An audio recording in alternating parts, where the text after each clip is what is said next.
we need to allot one day sa Monday to Friday natin na yun lang ang gagawin ng lahat ng bata at lahat ng teachers. That is why they are making a policy now that every Friday will be catch-up Fridays. Ibig sabihin, wala tayong gagawin kundi turuan ng mga bata magbasa at yung mga marunong na magbasa, ituro sa kanila ang critical thinking and analysis. Yung mga marunong na sa critical thinking and analysis, pasulatin ninyo ng libro, pasulatin ninyo ng essay, lahat ng kailangan natin gawin na matutunan ng mga bata, gawin natin sa Catch-Up Fridays. At hindi lang yun, dahil meron din tayong kailangan i-catch up sa health, sa values, and sa peace education, yung buong Friday will be the Catch-Up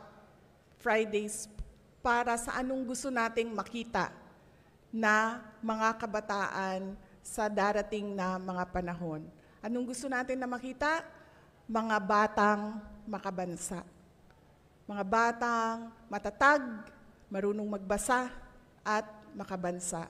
Kaya kailangan natin ng isang araw kung saan kailangan natin humabol doon sa kung saan natin gusto dalhin ang mga bata. Dahil hindi pwedeng paulit-ulit na lang tayo sa ating ginagawa, pero wala naman tayong nakikita na pagbabago, wala tayong nakikita na improvement sa ating mga learners.